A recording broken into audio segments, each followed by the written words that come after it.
Cashing in my pockets so my pennies should be. What they selling is cheap, so I'm buying that this freedom is free. I've been becoming me. See when Jesus taking the lead. With purpose I bleed and rise like going under the heat. Defeat is a never. You can't reattach with a sever. What's bringing you pleasure can tell you where you stacking your treasure. When storm is your weather, know that it gets worse for it's better.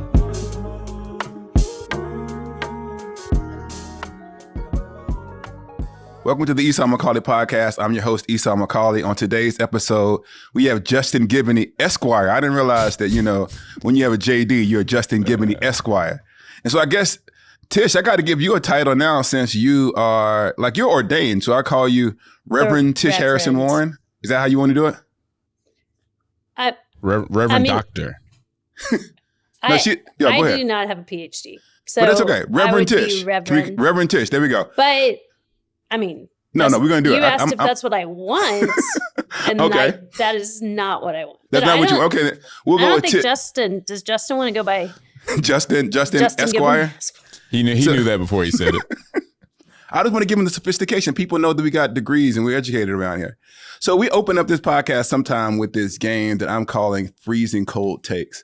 And a freezing cold take is not something that you just figured out and that you're now going to bring. That's the opposite of a hot take. It's a take that is shockingly old, but it's exciting to you.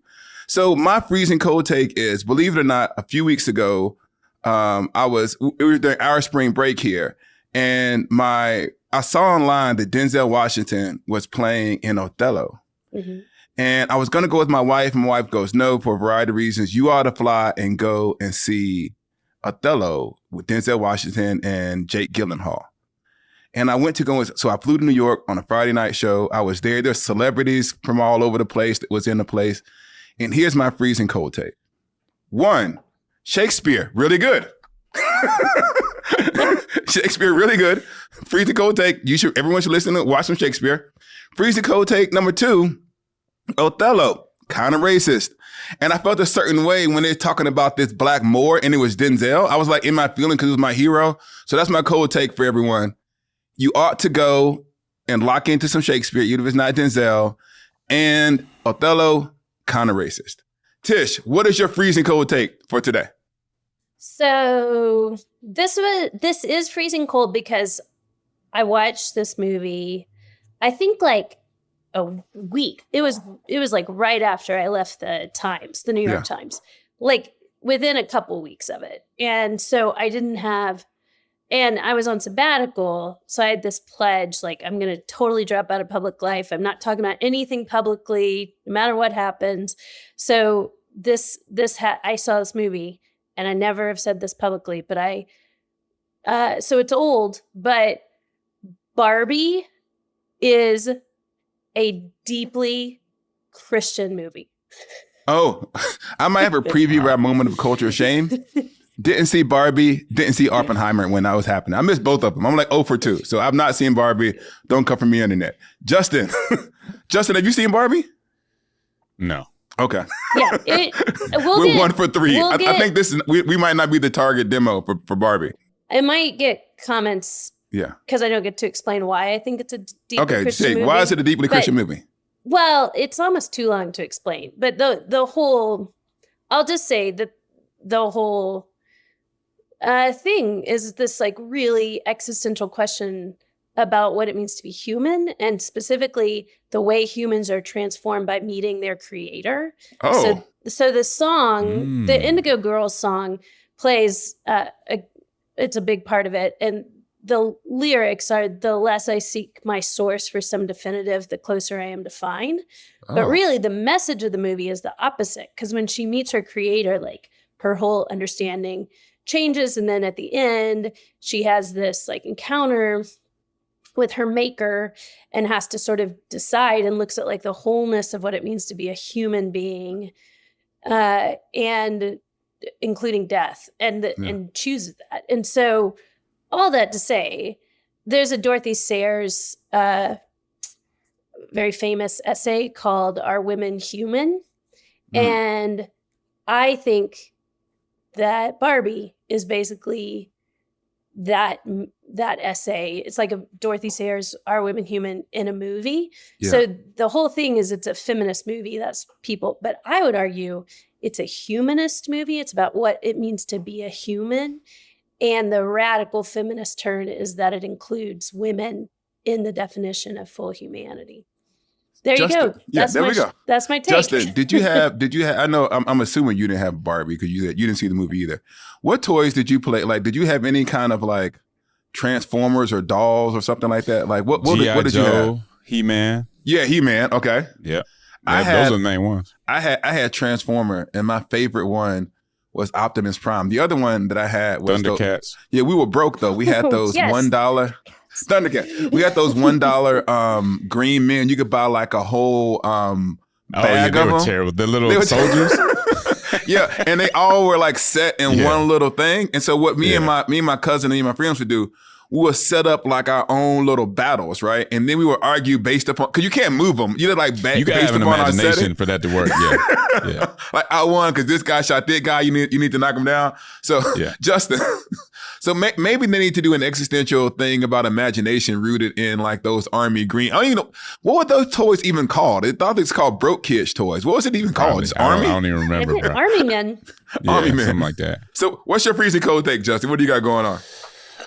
So I'm from Colorado. I'm from Denver. Okay. So people always assume that you've gone skiing, you've done all this stuff. It's a very outdoorsy type of culture. Yeah. Vibe. Not really in the middle of the city, but kind of. Yeah. But I had never gone skiing, never gone camping, any of that, and really never had a desire to. Yeah. It just wasn't something my family was into. We just never, we never did it.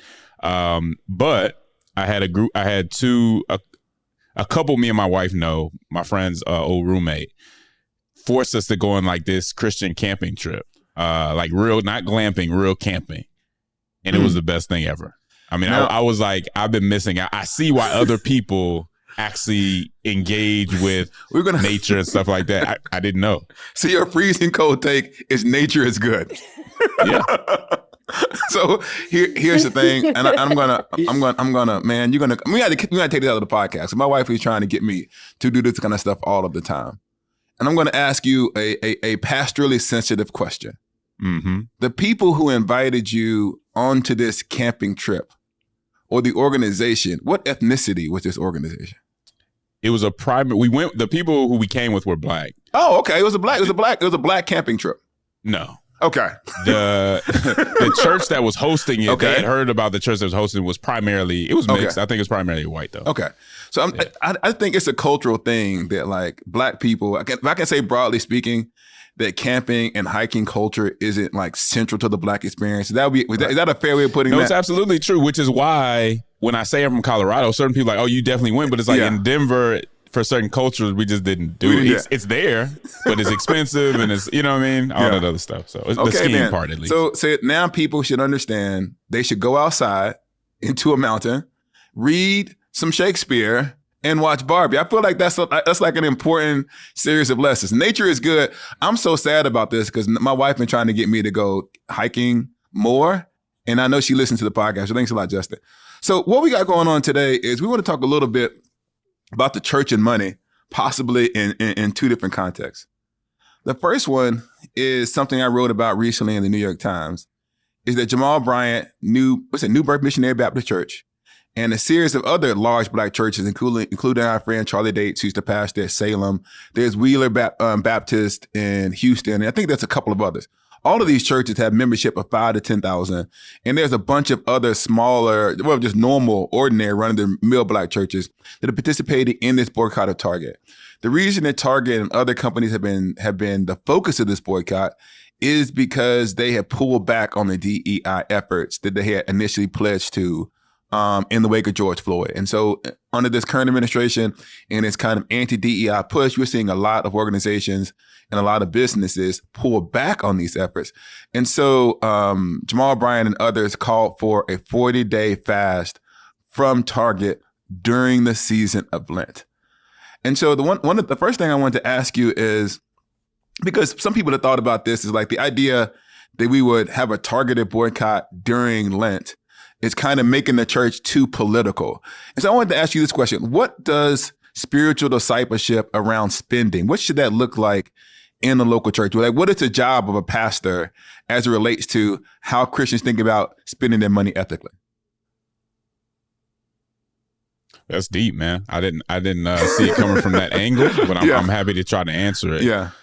I think number one, I mean, even if you look at Operation Breadbasket, which, was MLK and all them, that, where your money goes should be connected to your values and what you believe. And so let's just say for a second, these people here aren't super knowledgeable about the civil rights movement. But what's Operation Breadbasket? So part of Operation Breadbasket was basically just the civil rights movement, SCLC, saying, make sure your money goes to places that support us, to places that are actually integrated. If the place is not integrated, don't put your money there. Yeah. Right. And I think it does call us to be conscious about what we're supporting. Right. If we know that a certain institution is oppressing people or is segregating or is doing something that's not helpful, it makes sense to me to say, be careful where you put your money. What you're kind of almost sowing into, because it can get, can come back to hurt you if you're not focused in on that. And I think sometimes we get so deep into the consumerism that it doesn't really matter. I want this, I want to get it now, and I'm not worried about the implications of that. I want to say something really quick about that, because one of the things that I talked about in the article and that you just get into here, there is so much myth making about what the civil rights movement actually was. And the way that I think it's remembered in the popular imagination is that, like, Martin Luther King and others marched around the country saying racism is bad, and they just marched, and that's all that they did. And we understand the civil rights movement is largely being moral persuasion. The reason I say this is because every year when you come back around to Martin Luther King Day, what they have is these general quotes about racism and injustice. And what you highlighted there with Operation Breadbasket and what I said in the article is the civil rights movement always was included both legislation, like they challenged these things in the court, and the Montgomery bus boycott was actually a Montgomery bus boycott. And that in Birmingham, there was also a boycott of businesses that refused to integrate. And so there is this idea that part of what it means to bring about change is to leverage the power that you have to almost force people against their other inclinations to do better. And so it wasn't always, we want you to change from your heart to be less racist. It's like, if you want some of this money, you better let us in your store. Tish, let me ask you this, though. He talked about it. How do you balance that with this comfort? Because we want everything so fast. How do you, I mean, do you feel that tension? Are you a consistently ethical buyer, Tish? I mean, the fact that big box stores like Target exist is built on cheap labor, sweatshops, child labor. So yes, I feel that tension. Yeah. And there's things like my daughter was in a theater performance and had to get, she's 14. So of course at like 9 p.m. at night, she was like, we have to get this very specific lipstick for the performance tomorrow. My director wants me to get this lipstick. And I'm like, okay, well, I'm sure she told us before 9 p.m. the night before. But so where do you go? I mean, I couldn't like research ethical places that, and so I do feel like, I mean, boycotts around, I think specifically treatment of workers. I think of the Taco Bell boycott around the treatment of their farmers. This was probably 10, 15 years ago that was really effective. And of course, like Cesar Chavez and all the like boycott about economic treatment of workers goes way back in terms of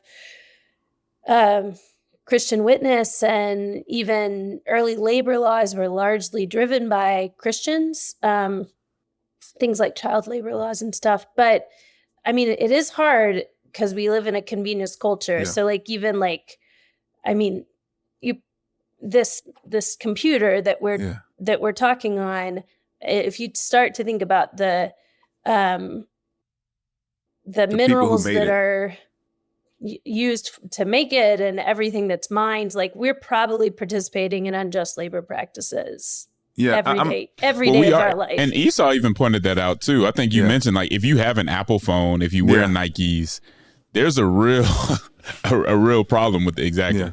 So we all do. It's almost unavoidable. I don't mean we shouldn't do anything about that, but the question you ask is this difficult in the consumer in a convenience culture? And I would say, yes, it is. And partly because the solution to like getting yourself kind of more economically freed from these systems and structures of oppression is to make a lot of your own stuff. Yeah. And a lot of us, beyond our skill set. That's pretty hard to do. Let me have a moment of confession. So I was thinking about this, and I tried to buy some stuff ethically, and I saw this company. It's called Wash Dads, but it's actually by these. I think it's five I think it's five of them. It's five African American fathers who wanted to push back against this stereotype that Black men aren't involved in the lives of their children. So Washed means we are heroes every day. I think it's something like that. We are safe. We are something every day. I forget the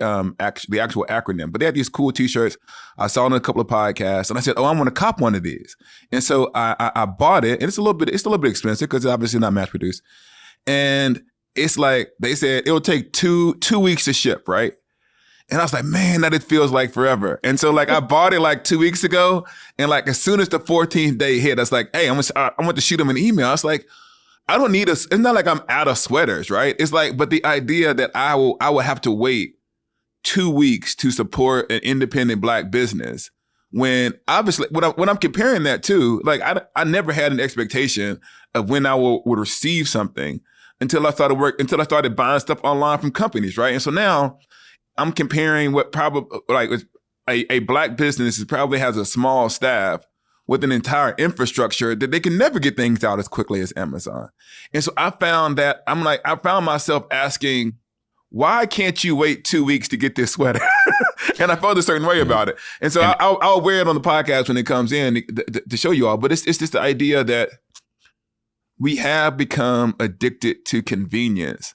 And sometimes I think convenience runs ahead of our values. Yeah, and Alan Noble talks about that pretty well, just convenience, efficiency, and how those have almost become idols and what that does to us, even, spiritually.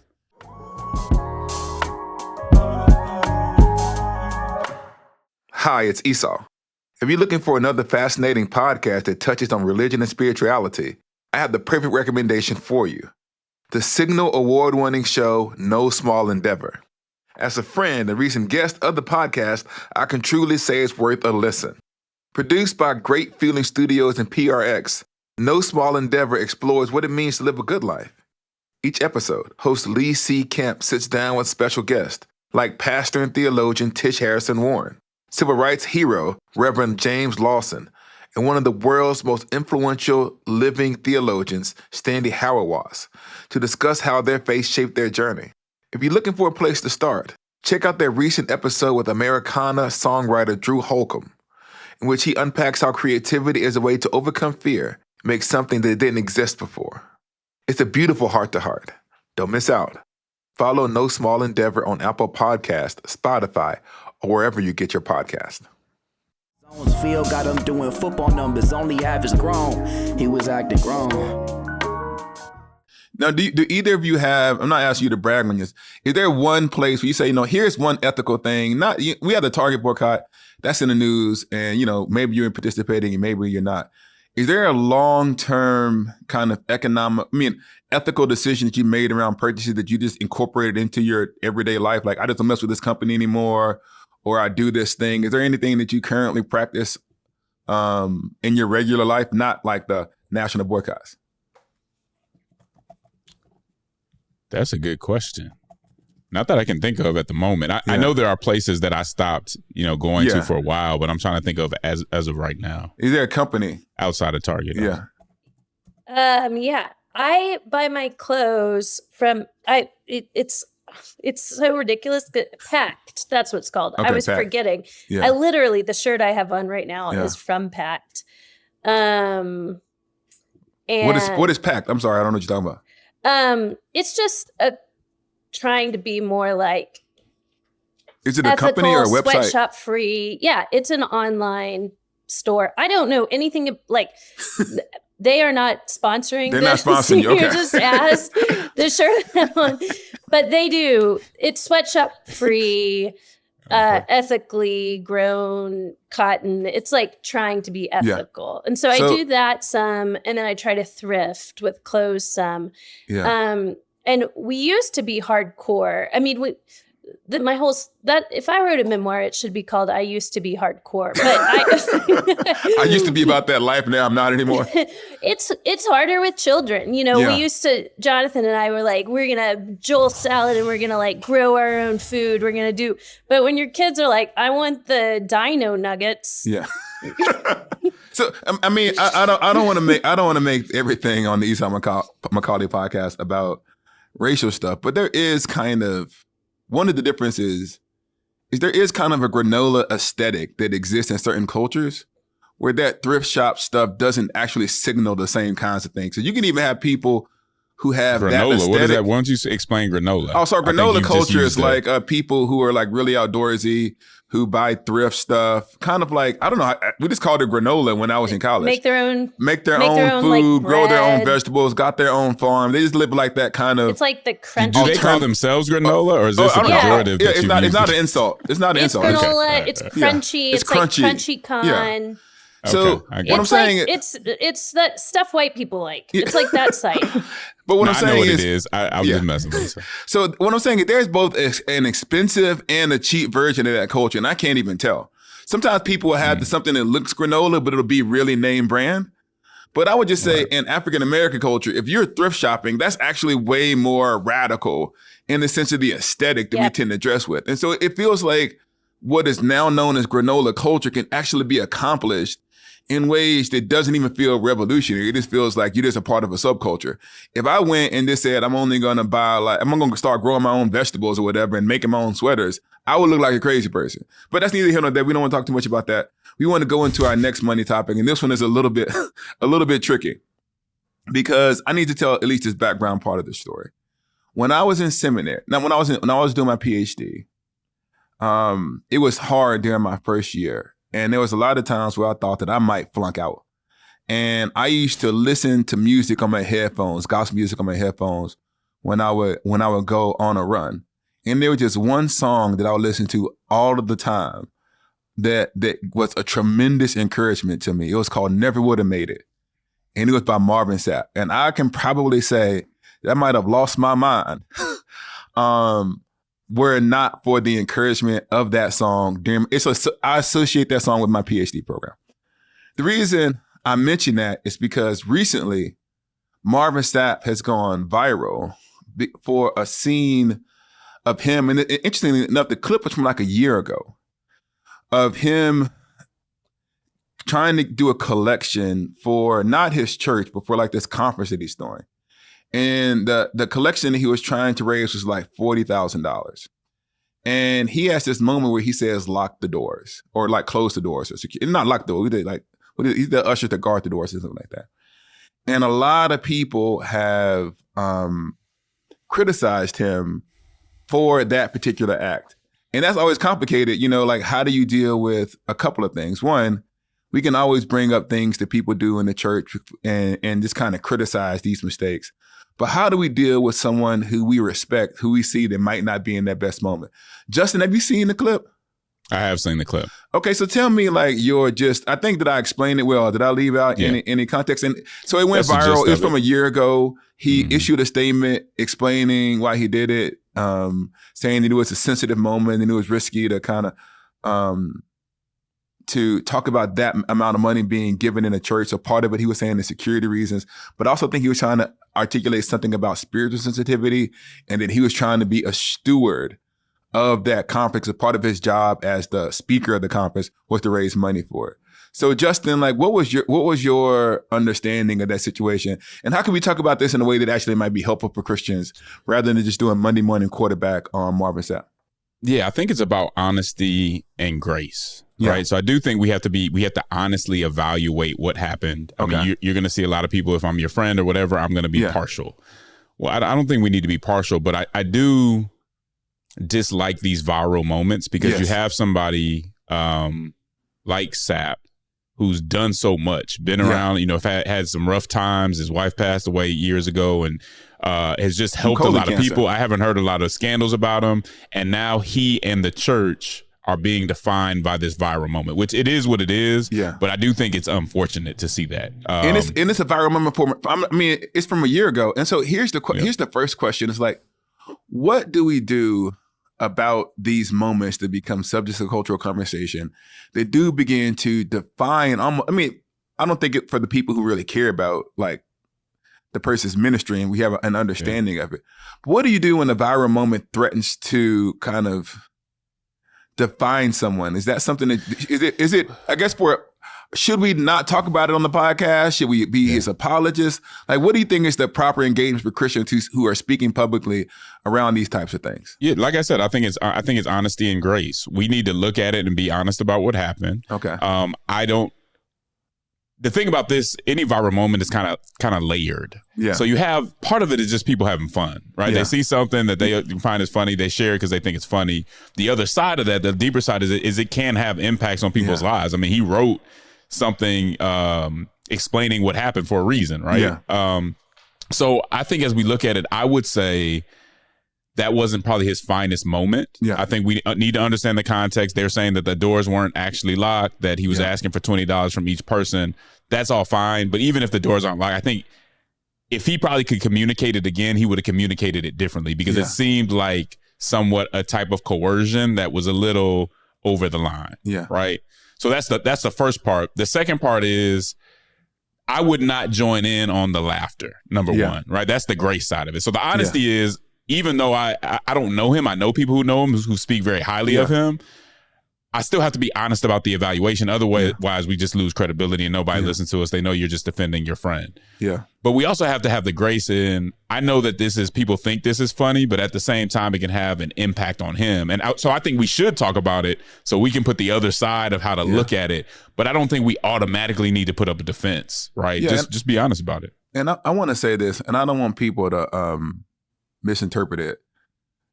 When you speak all the time, every day, week in, week out, month in, month out, there's going to be 90 seconds at some point in your ministry where there's a lack of wisdom. I mean, there's going to be more than 90 seconds. A couple 90 seconds. And so there's been plenty of times where we did things where had there been a recording and then that recording, and it doesn't have to be intentionally malicious, just like we were tired, we were grumpy. And so when I see those kinds of things happening to people, and it's not like a manifestation of like a long-term ministry philosophy, there's no evidence that I can see that it's a prosperity gospel, that he's saying that God's going to bless you. Even in the video, he's just saying, sow the seed. That's kind of like Pentecostal language or whatever. And so I do want to say, hey, I do think that a lot of people might be triggered because of the way that money has been mismanaged in the church. And it is this context. One of the interesting things about this, and I'm not trying to like say what about the other person. I think we both said this isn't the best moment. And this, Paula White has an actual thing going on right now where she's saying this is Passover blessings. And if you kind of sow this seed, you're going to get these concrete things, right? And so I think that what happens is these kinds of occasions become an opportunity to talk about a real problem in the culture, even if that person isn't guilty of it. And the real problem that comes in the culture is that sometimes people do manipulate people around money, and they do things that kind of play upon the emotions. And it is fair to say that had I been in that room and you're like I should say this, I've been in churches where someone told me I had to give and I felt a certain way about it.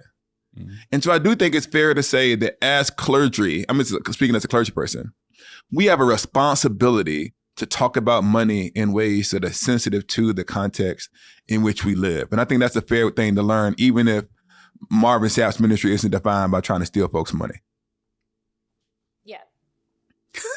Just I'm not touching his black church conversation. Yeah.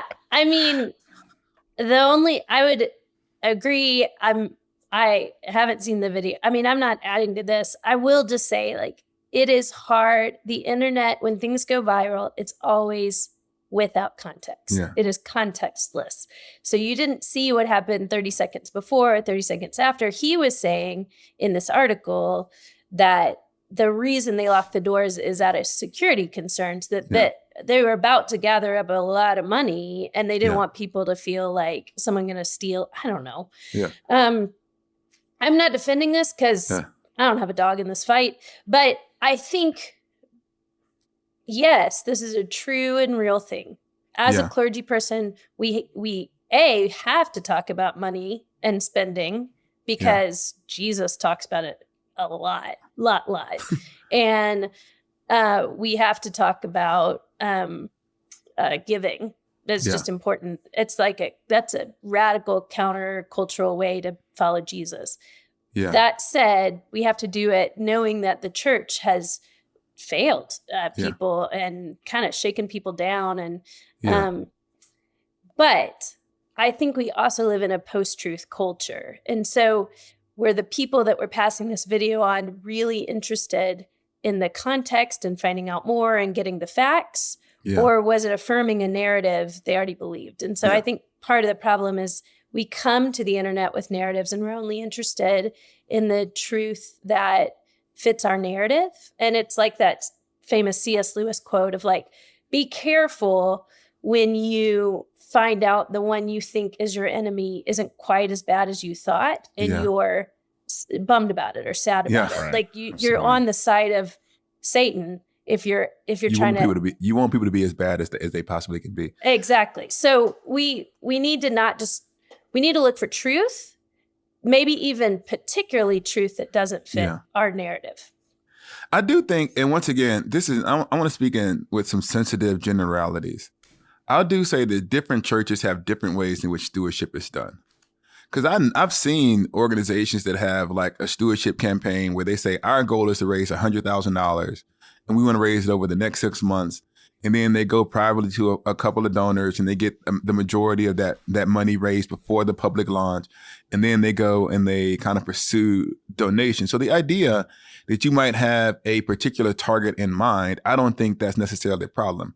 I do think that I've been to other kind of churches where the stewardship is almost like event driven. In other words, rather than having a stewardship campaign over a long time, there tends to be these catalytic Sundays. We say, okay, we're all going to give on this one day.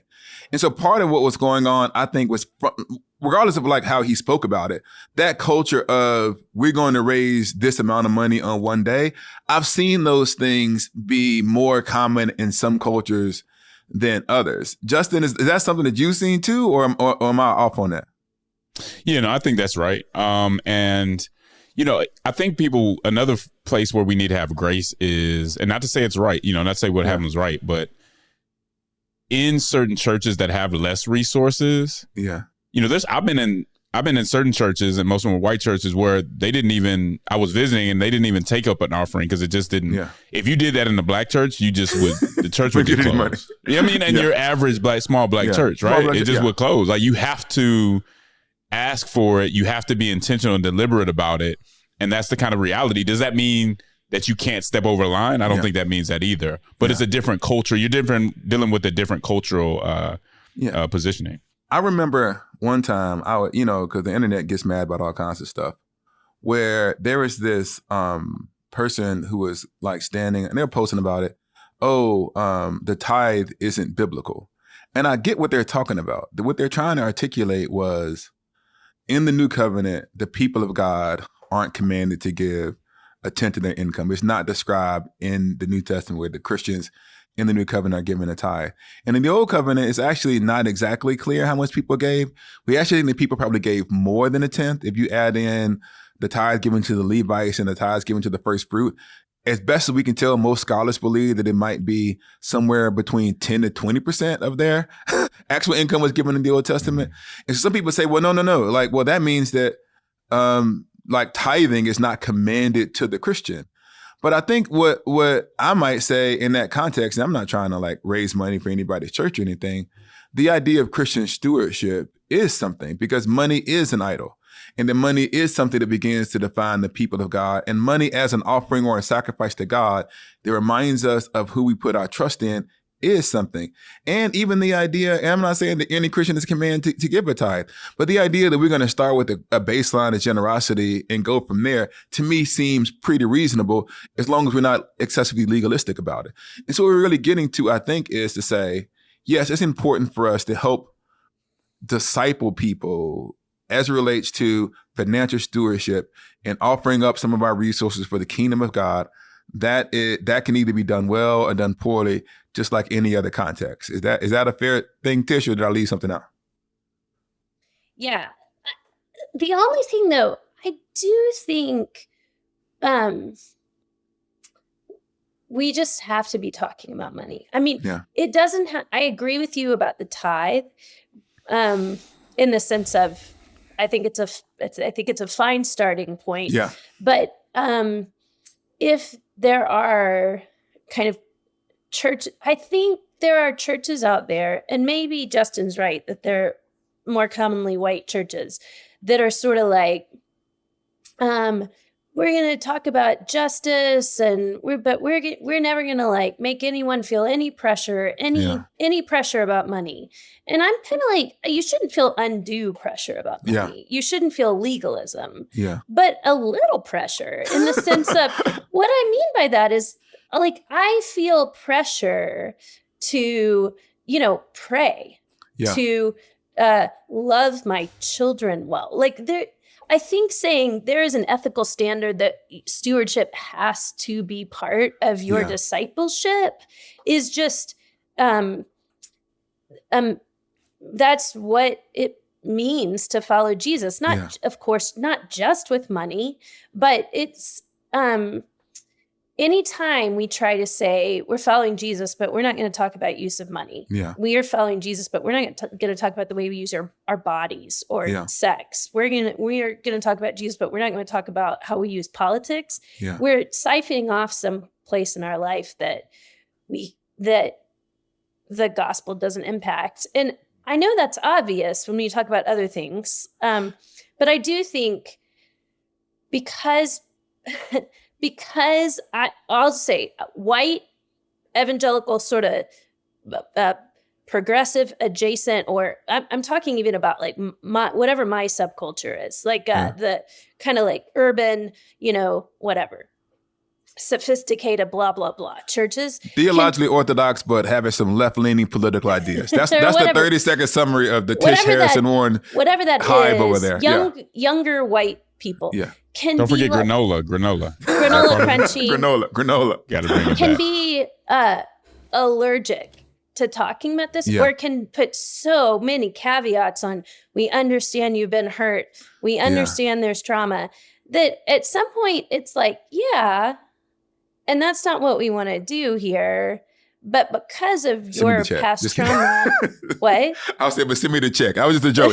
No, but like, your past trauma cannot define Jesus's call to whole radical discipleship in your life. And so I just think, honestly, in our culture, talking about money is hard. Here's the example I always use is if you watch sitcoms and stuff, they'll have like tons of jokes about sex, tons of talking about all kinds of things.